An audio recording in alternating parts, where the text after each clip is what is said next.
Shalom, shalom, nous vous bénissons tous au nom de Jésus-Christ de l'éternité qui est redescendu. Il avait accompli son ministère de la première venue. Le ministère de la première venue est fini. Maintenant, nous revenons pour la seconde fois pour accomplir le ministère de la seconde venue, les enseignements de l'éternité, faire des élus des éternels et puis retourner à l'éternité. Jésus-Christ n'enseigne pas seul, il est ensemble avec son frère Dieu, mais chacun selon les tours de sa classe, selon que l'Éternel appelle chacun à entrer en scène. Mais tous les deux n'entrent pas en scène au même moment. Dieu entre en scène, en ce moment-là, Jésus-Christ devient disciple, et dès que Christ aussi entre en scène, Dieu aussi sort de la scène et puis il se fait disciple pour écouter l'enseignement de son frère. Alors, nous allons parler, notre thème c'est pardonner 70 fois 7 fois. C'est tout ce qui a été écrit, ce n'est pas par hasard, c'était juste un enseignement mais voilé. Et aujourd'hui, Jésus qui est revenu, qui est descendu pour la seconde fois, il est venu pour nous éclairer, accomplir, révéler clairement la pensée de l'Éternel qui avait libéré ses annonces au travers des messagers de cet âge. Alors, lisons Matthieu chapitre 18, verset 21, rapidement, parabole du serviteur impitoyable. Alors, 21.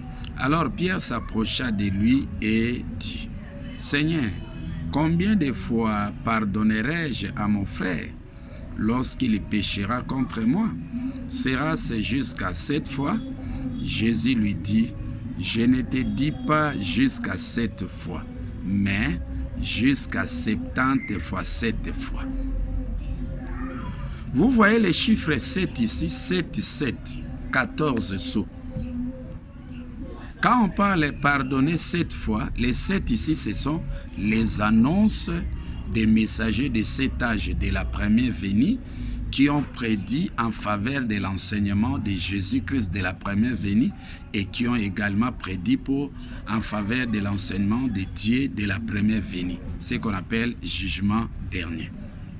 Les messagers avaient double portion, double ministère. Le messager avait le devoir de prédire pour le ministère de Christ de la première venue, prédire pour le ministère de Dieu de la première venue, et il devait encore prédire d'autres annonces pour le ministère de Jésus de l'éternité et de Dieu de l'éternité. C'est ce qui fait 14 sauts, double ministère d'un prophète. C'est comme ça on dit ici, pardonner 70 fois 7 fois.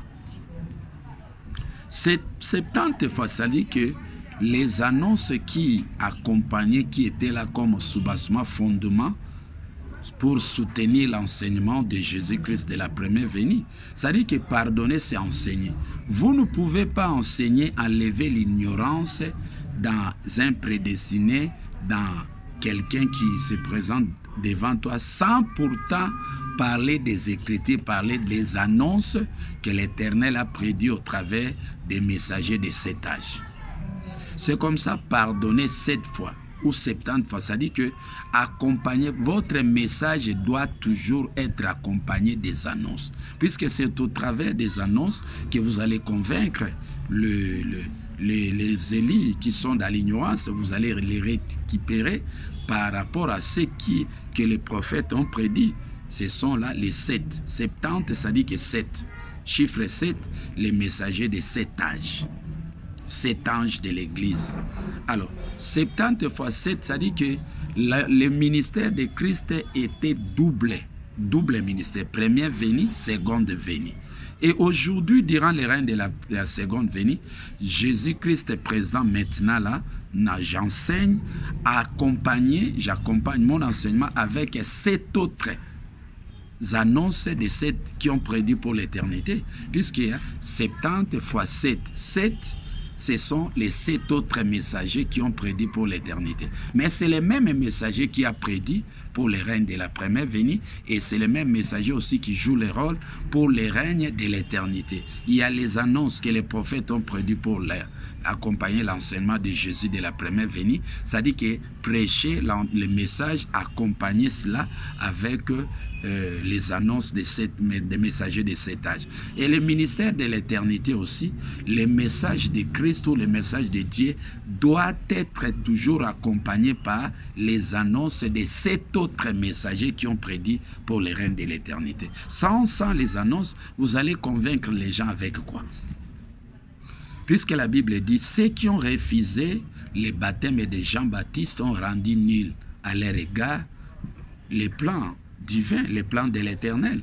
Aujourd'hui aussi à l'éternité, ceux qui ont négligé les enseignements d'annonce de 7 autres messagers qui ont prédit à l'éternité comme soubassement de l'enseignement de Christ ou de Dieu, et pouvant nous permettre à devenir des éternels et puis retourner à l'éternité, ont rendu nul à leur égard les plans de l'éternel pour retourner à l'éternité. Donc, c'est-à-dire que chaque messager doit accompagner son message avec les annonces. C'est comme ça, on parle pardonner 70 fois, 7 fois. C'est-à-dire que durant le règne de la première venue, il y avait les annonces de 7 messagers qui devaient accompagner l'enseignement de Jésus et l'enseignement de Dieu. Et puis, il y avait encore les annonces de 7 autres messagers. C'est ça, 14 sceaux. Les sceaux là, ce sont les annonces de la première venue, les annonces de l'éternité, de la première venue de Jésus, de la seconde venue. Donc, chaque message d'un envoyé doit être toujours accompagné par les annonces des messagers de cet âge. Cet âge de la première venue, cet âge de l'éternité. C'est ça ce qui peut pardonner 70 fois 7. 7. Les annonces des 7 messagers de la première venue, les annonces des 7 messagers de l'éternité. C'est ça ce qui fait la force de Christ. C'est au travers des annonces que les prophètes ont prédit que vous allez convaincre les prédestinés que non, les messages de Jésus-Christ de l'éternité, c'est déjà prédit. Quand aujourd'hui Jésus-Christ prédit, il dit que non, l'enseignement de Jésus de l'éternité dépasse de loin l'enseignement de Dieu. Et peut-être d'autres refusent, mais avec les annonces que les messagers de 7 autres ont prédit, par exemple, lisons Apocalypse 19, à 15, vous allez voir, Christ est venu avec une épée aiguisée, pas épée aiguë à des tranchants, aiguisée, et cet enseignement de l'éternité que Jésus-Christ est venu avec ça maintenant, il anéantit la cuve du Dieu Tout-Puissant, la colère. Ça dit que cette cuve est mélangée. L'enseignement de Dieu aujourd'hui essuyé et mélangé.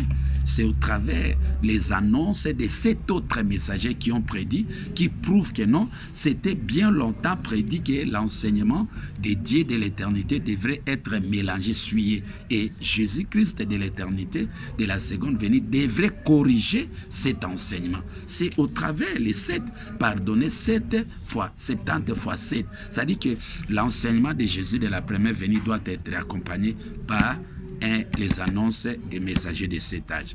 Et c'est ça le fondement. Les messages de Jésus aussi de l'éternité doivent être toujours accompagnés des annonces de 7 autres messagers. C'est ça ce qui fait 14 sceaux. Ministère de la première venue avec leurs annonces, ministère de la seconde venue accompagné de leurs annonces. C'est comme ça la Bible dit, les fils de l'homme viendra dans sa gloire avec ses anges. C'est-à-dire que le message de Christ de l'éternité doit être toujours accompagné avec les annonces de 7 autres messagers. Sans les annonces, les messages nuls. C'est comme ça que vous allez lire dans Matthieu 18 et 15 et 17. Si vous lisez Matthieu 18 et 15, la Bible dit, si ton frère a péché, va et reprends-les entre toi et lui seul. S'il t'écoute, tu as gagné ton frère. Mais s'il ne t'écoute pas, prends avec toi une ou 2 personnes afin que toute l'affaire se règle sur la déclaration de 2 ou de 3 des témoins. S'il refuse de l'écouter, dis à l'Église. et s'il refuse aussi d'écouter l'Église, qu'il soit pour toi comme un païen, un publicain. Vous voyez, ça dit que si ton frère a péché, il a commis une transgression, récupérer une annonce d'un messager de l'âge pour corriger ça. C'est une écriture. Mais s'il refuse de récupérer des annonces, des écritures, des messagers, s'il refuse de récupérer 3, s'il refuse de sillonner tous les messagers de cet âge, ça, l'Église. L'Église, là, c'est les messagers de cet âge. C'est écrit dans l'Apocalypse, chapitre 2. Lettre aux 7 églises. Ça dit que dis-les à l'église. Ça dit que récupérer tous les annonces des messagers de cet âge, c'est ça l'église, puisque un messager représente une assemblée, une église. Alors, vous allez toujours récupérer les annonces de ces messagers-là, c'est ça, cette église, pour convaincre ton frère qui a transgressé. C'est comme ça que nous récupérons les annonces de l'église aujourd'hui, de 7 autres messagers qui ont prédit pour les règnes de l'éternité. C'est ça. Je parcours toutes ces annonces pour convaincre mon frère Dieu qui refuse que son message est suivi. Je dis à l'église, ça dit que je récupère toutes les annonces de 7 autres messagers. C'est à l'église qui ont prédit pour les règnes de l'éternité que non, c'était prévu que le message de Dieu devrait être suivi et Dieu devrait être corrigé par l'enseignement de Jésus. C'est comme ça qu'aujourd'hui, je récupère une annonce, des annonces, et puis je sillonne tous les messagers de 7 autres. C'est ça, les 7 églises d'Asie.